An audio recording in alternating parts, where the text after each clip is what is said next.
తల్లిదండ్రులు ప్రేమించినంత గొప్పగా పిల్లలు ఎప్పటికీ ప్రేమించలేరని నా అభిప్రాయం అనమాట. Happy Valentine's day in advance. Valentine's day మనది కాదు నాకు తెలుసు, బట్ దీనికి వచ్చిన స్టోరీ ఉంది. నేను సిపిటి చదువుతున్నప్పుడు నేను బాగా ఆలోచించాను అనమాట. అంటే ప్రేమ అనేది కండిషనలా అన్కండిషనలా అని. అప్పుడు మన అన్కండిషనల్గా ఎవరు లవ్ చేస్తారని చూస్తే మా అమ్మ లవ్ చేస్తున్నారు అర్థమైంది. ఇంకోటి ఏంటంటే చిన్నప్పుడు నాకు సిస్టర్స్ ఎవరు లేరు కదా, రాఖీ వచ్చినప్పుడు నేను ఒక్కడనే ఉంటే మా అమ్మ వచ్చి నేను కడతా రాఖీ, నీకు మదర్ అయినా సిస్టర్ అయినా నేనే అని చెప్పింది.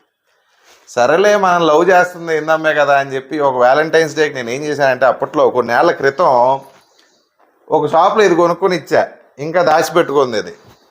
అయితే ఈ వ్యాలంటైన్స్ డేకి దాని తర్వాత చిన్నప్పుడు నేను దాచుకున్న డబ్బులన్నీ ఒక ఉండి పగలగొట్టి ఇన్నమ్మ వచ్చేలోపు ఏదో దులిపే కర్ర ఏవో కొన్నా. కాబట్టి నాకు తెలిసిన లవ్ ఏంటంటే అన్కండిషనల్ లవ్ ఒక మదర్దే. అండ్ తల్లిదండ్రులు ప్రేమించినంత గొప్పగా పిల్లలు ఎప్పటికీ ప్రేమించలేరని నా అభిప్రాయం అనమాట. అయితే అదైతే షూర్, నేను నమ్మేది. అయితే ఈ వ్యాలంటైన్స్ డేకి నేను ఏం చేశానంటే మా ఇందమ్మ కోసం ఒక సిల్వర్ సాలిటైడ్ రింగ్ ఒకటి తీసుకున్నాను. సిల్వర్ అంటే మన రేంజ్కి అదే వస్తుంది కాబట్టి అది తీసుకున్నాను. కాబట్టి ఆ రింగ్ ప్రజెంట్ చేద్దామని చెప్పి. యాక్చువల్గా యూట్యూబ్ ఛానల్ పెట్టక ముందు నుంచి మా రిలేషన్ ఇలానే ఉంటుంది. మా యూట్యూబ్ ఛానల్లో సాయిరామ్ దాసరి ఫర్ మీలో మేము అనుకుంది ఏంటంటే స్క్రిప్టెడ్ ఏమి ఉండకూడదు, అంటే మనకి న్యాచురల్గా ఉండాలి మన ఛానల్లో కంటెంట్ అనేది మేము అనుకునేవాళ్ళం. కాబట్టి మన ఛానల్లో స్క్రిప్ట్ అలా ఏమి ఉండదు, ఓన్లీ కామెడీ షార్ట్స్ వరకు స్క్రిప్టెడ్ ఉంటాయి, మిగతా అంతా ఏది స్క్రిప్ట్ ఉండదు. అప్పుడు మేము ఏం చేస్తున్నామో మాకు ఏమనిపిస్తుందో అది చేస్తాం అంతే. కాబట్టి ఈ వ్యాలంటైన్స్ డేకి మా ఇందమ్మకి నేను రింగ్ ఇవ్వబోతున్నాను. ఈ సింబల్ ఇచ్చి 15 years ఇంటర్ అయిపోయినప్పుడు సిఎస్సి 15 years నుంచి జాగ్రత్తగా దాచుకుంటూనే ఉన్నాను. ఇగో ఇది కొత్త గిఫ్ట్ అన్నమాట. Thank you. ఇది సూపర్. ఇది ఎప్పుడు తెప్పించా కన్నయ్య? మొన్న బ్లింకిట్లో బుక్ చేశా. ఇంట్లో నాకు కనిపెట్టకుండా ఎక్కడ దాచిపెట్టావు? అయితే నేను బిలీవ్ చేసేది ఏంటంటే ఇప్పుడు మనం ఎవరైనా అమ్మాయిని ప్రేమించామనుకోండి, వాళ్ళకి మనం గిఫ్ట్లు ఇవ్వాలి. అసలు ఈ భూమి మీద మనకి తీసుకోవచ్చు పెద్ద గిఫ్ట్ ఇచ్చిన తల్లినే ప్రేమించామనుకో గొడవలేదు కదా. అందుకని చెప్పి మా వాడిని నేను అలా లవ్ చేస్తుంటాను అనమాట. నన్ను భరించడం కూడా అంత ఈజీ ఏం కాదనుకో, కాకపోతే భరిస్తున్నందుకు ఇదిగో విత్ లవ్ జ్యువెల్స్ అక్కడి నుంచి వచ్చింది ఇది. ఇప్పుడు ఇది ఇస్తున్నా, ఇది కొన్నేళ్ళు దాచిపెట్టుకుంటాడు మావాడు. ఎలా ఉంది? సూపర్. వచ్చిందా? సూపర్ ఉంది. ఇదన్నమాట మావాడు రింగ్. ఇదా ఎగ్జాక్ట్ సరిపోయింది సాయి. అది రింగు.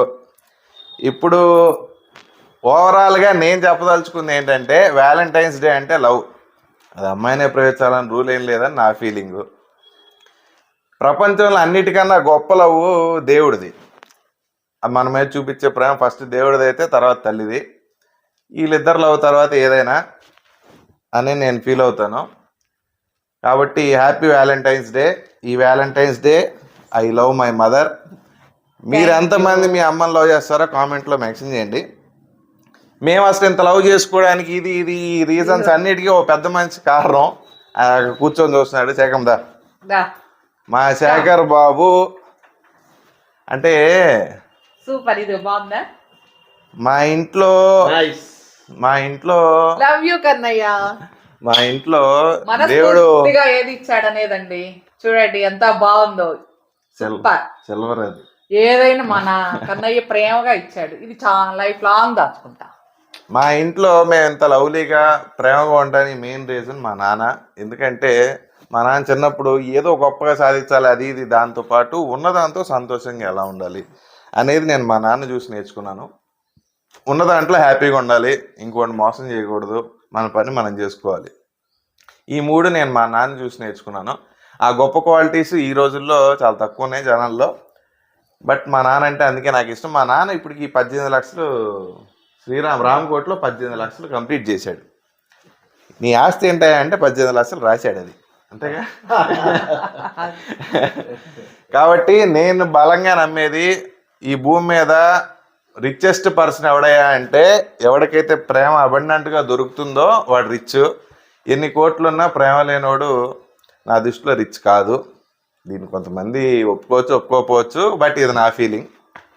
ఈ వ్యాలంటైన్స్ డే ఇలా మేము వ్యాలంటైన్ వీక్ ఇలా మేము మా ఫ్యామిలీతో ఇలా గడుపుకున్నాం. నాకు తెలిసి లవ్ అనేది ఫ్యామిలీలో ఉంటే పిల్లలు బయట ఎత్తుక్కోరు అనేది నా అభిప్రాయం. పిల్లలు బయట లవ్ ఎత్తుకున్నారంటే ఫ్యామిలీలో లవ్ లేదని. కాబట్టి నాకు ఇంత లవ్లీ పేరెంట్స్ ఇచ్చిన దేవుడికి థ్యాంక్స్ చెప్పుకుంటూ subscribe to Sairam Dasari for me.